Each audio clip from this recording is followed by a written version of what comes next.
Usaping trapiko pa rin po tayo mga ka-RSP, may isinasagawang road reblocking at repair ang DPWH sa bahagi ng EDSA na yun. Alamin natin kung saan yan sa report ni Joshua Garcia live. Rise and Shine Pilipinas, Rise and Shine Audrey. Eto't medyo malikabok pa dahil fully passable na ang ilang bahagi ng EDSA matapos na sumilalim sa road reblocking and repair nitong mga nakaraang araw. Audrey, nagsimulang kumpunihin ng Department of Public Works and Highways o DPWH ang northbound lane ng EDSA sa bahagi ng General Mascardo hanggang Tandansora Street, Caloocan City.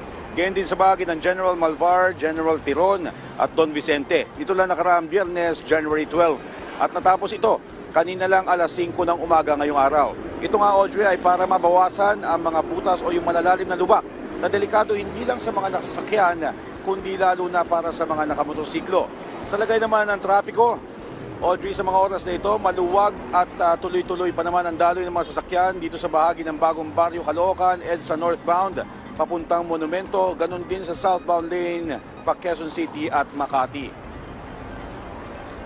Audrey, pero asahan pa rin ang posibleng pagbigat ng daloy ng mga sasakyan dahil sa mamaya nga lalo pagsapit ng rush hour dahil sa volume ng mga sasakyan na dadaan dito sa EDSA.